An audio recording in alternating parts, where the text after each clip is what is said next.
थाना क्षेत्र के बोडगा गांव में आईडी ब्लास्ट में 2 बच्चों की जान चली गई थी।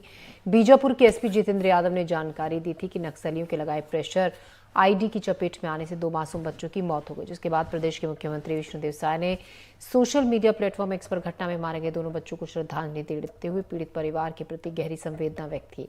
असल में घटना की वास्तविकता जानने के लिए हमारे संवाददाता मुकेश चंद्राकर अबूझ माड़ में प्रकृति की गोद में बसे बोडगा गांव पहुंचे, घटना की सच्चाई जानने की कोशिश की। गांव वालों का दावा है प्रशासन के दावे से अलग निकला। हमारे संवाददाता मुकेश चंद्राकर की ये एक्सक्लूसिव रिपोर्ट देखिए। 13 मई 2024 को बीजापुर जिले के भैरमगढ़ थाना क्षेत्र के बोडगा गांव से एक हृदय विदारक, दर्दनाक, विचलित कर देने वाली खबर निकलकर सामने आई। खबर ये कि विस्फोटक की जद में आने से 2 मासूम बच्चों की मौत हो गई। घटना के तुरंत बाद बीजापुर एसपी जितेंद्र यादव ने घटना की जानकारी देते हुए बताया कि नक्सलियों के लगाए प्रेशर आईडी की चपेट में आकर 2 बच्चों की मौत हो गई। इसके तुरंत बाद सूबे के मुख्यमंत्री विष्णुदेव साय द्वारा सोशल प्लेटफॉर्म एक्स पर लिखा इस घटना में मारे गए दोनों मासूम बच्चों को श्रद्धांजलि देते हुए उन्होंने परिवार के जो सदस्य हैं उनके प्रति अपनी संवेदना व्यक्त करते हुए नक्सलियों को भी चेताया कि अब आपके आखिरी दिन आ चुके हैं। इस घटना के बाद एनडीटीवी की टीम घटना स्थल पहुंची वास्तविकता जानने के लिए, पुलिस के बयानों की पड़ताल करने के लिए। हम घटना स्थल जब पहुंचे तो यहाँ ग्रामीण हमें जो कुछ बता रहे हैं पुलिस के बयान के बिल्कुल उलट है। दरअसल ये अबूझमाड़ का इलाका है और ये बोडगा गांव है, बहुत खूबसूरत सा गांव है, प्रकृति की गोद में बसा हुआ गांव है। देखिएगा चारों तरफ इसी तरह पहाड़ियों की श्रृंखला है और घना जंगल है, जिस वजह से ये पूरा इलाका नक्सलियों के लिए बिल्कुल महफूज ठिकाना है। लगभग 2 माह पहले इसी जगह पर एक बड़ा एंटी नक्सल ऑपरेशन प्लान किया गया था और पुलिस और नक्सलियों के बीच एनकाउंटर हुआ। इस एनकाउंटर में गोलियां दागी गईं, बम दागे गए, मोर्टार दागे गए।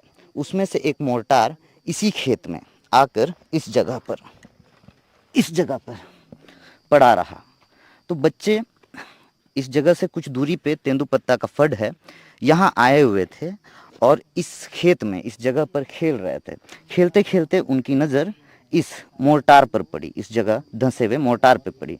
बच्चों ने जिज्ञासावश, कौतूहलवश उस मोर्टार को इस जगह से निकाल कर कुछ देर खेले और फिर जिज्ञासा संभवतः और बढ़ गई हो तो ये इन दो पत्थरों से उस मोर्टार पे दे मारा, जिसकी वजह से एक सशक्त और शक्तिशाली ब्लास्ट हुआ और दोनों बच्चों की मौत हो गई।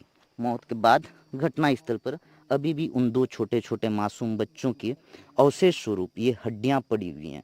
ये छोटे छोटे हड्डियां उन्हीं दोनों मासूम बच्चे की हैं। घटना के वक्त जो है ये फडमुंशी हैं, इसी जगह पर रहे। इन्होंने क्या देखा जानते हैं इनसे। क्या नाम हुआ आपका और आपने क्या देखा? सर मेरा नाम मोटूराम बारसा है। सर मैं यहाँ का फडमुंशी हूँ। तो मैं यहाँ पत्ता पलटने के लिए बच्चे लोगों को बुलाया था। बच्चे लोग भी आए थे, बूढ़े लोग भी आए थे। घर में खाली बैठे रहेंगे बोल, मतलब खाली रहते हैं, चलो जाएंगे पत्ता पलटने के लिए बोल के आए थे। तो पत्ता पलटे, उसके बाद सुबह पलटने के बाद 10 बजे हो गया, 11 बजे तो खाना खाने के लिए छुट्टी हो गया। तो खाना खाने जा बच्चे भी आते हैं? जी, बच्चे देते हो ना? जी मिलता है बच्चे लोगों को भी। तो खाना खाने के लिए जा रहे थे, तो इधर से जा रहे थे 2 बच्चे। तो उन लोग जाते समय देखे ये क्या चीज़ है बोल के उसको उठाए। तो बच्चे लोग तो नहीं जानते ऐसा वाला चीज़ है बोल के, तो बड़े लोग भी नहीं जानेंगे ये वाला चीज़, कभी नहीं देखा वाला। तो अच्छा दिखा तो खेलने वाला चीज़ है बोल के उठाए। तो उठाने की यहाँ से गड्ढा से निकालने के बाद और अच्छा दिखा, तो उनको और अच्छा लगा कि थोड़ा अंदर में क्या होगा बोल के उसको और कोशिश किए। तो उसको फोड़ने का कोशिश किए, तो फोड़े तो ब्लास्ट हुआ।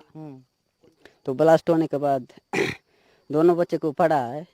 तो एक जन को उधर फेंक दिया, एक जन को यहाँ। तो कितने दूर? ये यहाँ से करीब 3 मीटर 4 3 मीटर मीटर जी। उतने दूर तक बच्चा चला गया, मतलब जी उड़ गया यहाँ से उठा के फेंक दिया जी। एक यहीं पे बॉल्स हो गया। तो वो थोड़ा बात कर रहा था। वो कौन? वो कौन था? बोटी। अच्छा, बोटी जिसकी उम्र लगभग 8 साल थी जी। और लक्ष्मण कुंजाम जिसकी उम्र करीब 12 साल थी जी। लक्ष्मण बेहोश हो गया था और बोटी, सॉरी ओयाम। तो बोटी जो है वो होश में था, बात कर रहा था। क्या बोल रहा था बोटी? सर वो बोल रहा था कि ये फोड़ने वाला लक्ष्मण था होगा। तो वो बोल रहा था मैं मतलब वही फोड़ा है, मैं नहीं फोड़ा बोल रहा था। इतना ही बोला। जी। उसके बाद घटना के बाद क्या किया, कितने देर तक जिंदा रहे ये लोग? तो 2 बजे 2 घंटा थे जिंदा। 2 घंटा जिंदा जी। रहे।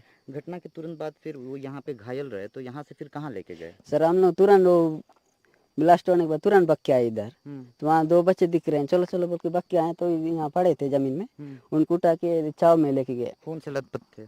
जी पूरा। खून के धब्बे तो नहीं दिख रहे हैं यहाँ? सर ये बारिश गिरा ना कल, हाँ हाँ जी जी। बारिश गिरने के बाद उन्हें दिखा। हम्म तो वहाँ ले जाने के बाद उनको पानी पिलाए, उसके बाद घर में कब्र दिए। हम्म।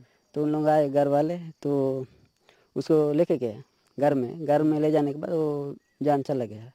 अच्छा, तो इलाज वगैरह कुछ मिला?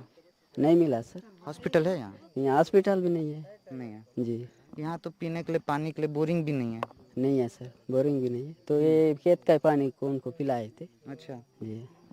घटना के बाद शव को लेकर यहाँ से बहरमगढ़ ब्लॉक मुख्यालय ले जाया गया। बहरमगढ़ मुख्यालय की दूरी करीब करीब 20-25 किलोमीटर दूर है।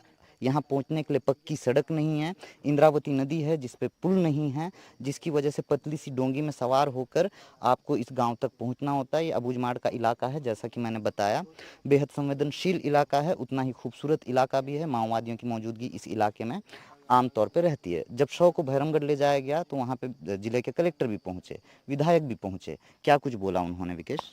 जो उन्होंने बोले हैं कि जो विधायक ने आए हैं उसमें ऐसा हुआ है, उसमें जांच करना चाहिए। और हम लोगों ने यहाँ के लोग बताए हैं कि और भी एक सीन पेड़ में ऐसा पड़ा है, ऐसा बोल के ऐसा मोटार? हाँ वो मोटर अभी उसको यहाँ आकर देखे हो तो ऐसे ही फुटा हुआ वाला वहाँ पड़ा था। तो ऐसा है तो फिर हमको सूचित दे दो कि मैं, विधायक बोले कि मैं पुलिस फोर्स को मैं भेज दूंगा, उसको निकाल कर लाएंगे, अगर ऊपर से गिरे तो फिर ब्लास्ट हो जाएगा करके। और ऐसा हो रहा है और इसको जांच करना चाहिए, जांच की विषय है। ऐसा करके उन्होंने चले गए। अच्छा, मुआवजा वगैरह कुछ बात हुई? इसका तो उसमें अंतिम संस्कार करो करके उसमें 25-25 हज़ार दोनों को दिया गया है। और उन्होंने कलेक्टर ने बताया कि 2 महीना के बाद दोनों को मिलेगा, 10 लाख मिलेगा करके बताएं। और जो हम यही चाहते हैं कि हम ऐसे छोटे छोटे लोग मरे हैं, अगर हम आखिर तक हम लड़ेंगे और इनका आवाज़ उठाते रहेंगे, ऐसा क्यों हुआ। और यहाँ जैसे कि पहले जो 12। अच्छा, पुलिस कह रही है कि यहाँ पे जो है नक्सलियों के प्रेशर आईडी की चपेट में आकर उनकी मौत हुई है।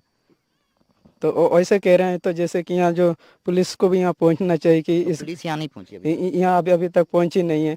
और आखिरी बार कब पहुंचे? जो पहले तो 29 जनवरी को जब यहाँ पहुँचे तब इधर फार हुए थे, तब रमेश ओयाम को जब अच्छा, वो उस समय पे घटना हुई, क्रॉस फायरिंग में जो मारने का दावा किया गया था ग्रामीण को। उसको। और फिर बाद में 12 मार्च को जब इधर आए हैं, जब ये हमारे जो है वो भी बोडगा की है जो राजे ओयाम, जब उसको घर में जाकर जो पुलिस द्वारा जो गोली मारे हैं, उसी समय यहाँ कुछ ऐसे फायरिंग हुआ है, तब इधर से जो पुलिस लोग इधर फेंका गया है। तो ये पुलिस का फेंका ही मोर्टार है? यहाँ के लोग ऐसे ही बता रहे हैं कि इधर से जो फेंके हैं, और इधर और जो फेंके थे और जितना भी है बहुत 1-2 घंटा जैसे यहाँ फायरिंग चला है। ये आप लोग कैसे दावे के साथ कह सकते हैं कि ये पुलिस का ही दागा हुआ मोर्टार है? सर हम लोग खुद देखे उन्हीं लोगों का फायरिंग से हम यहीं थे गांव में। अच्छा जी ठीक है। तो ये ग्रामीण हैं जिनका ये दावा है कि ये जो मोर्टार का सेल है ये पुलिस के द्वारा दागा गया था, पुलिस और नक्सल एनकाउंटर के दौरान। तो ये उस घटना की पूरी सच्चाई है, पूरी कहानी है, जो एनडीटीवी के माध्यम से आप दर्शकों तक हम पहुंचा रहे हैं। इस इलाके में सरकार की कोई भी योजना नहीं पहुंच पाती है, सरकार की कोई सुविधाएं नहीं है, स्वास्थ्य, बिजली, पानी तक नहीं है, पीने के लिए साफ पानी नहीं है, लेकिन बम, बंदूक, बारूद इस इलाके में पहुंच रहे हैं और इस तरह के निर्दोष आदिवासियों की निर्मम हत्याएं हो रही हैं, निर्मम मौत हो रही है। बस्तर में 4 दशक से माओवाद काबिज है और माओवाद के खात्मे के लिए करोड़ों रुपए फूके जा रहे हैं, अरबों रुपये के गोला बारूद खरीदे जा रहे हैं, जिससे केवल नक्सलवाद ही खत्म नहीं हो रहा बल्कि कई आदिवासी जिंदगियां भी खत्म हो रही हैं। एनडीटीवी के लिए मुकेश चंद्राकर की रिपोर्ट।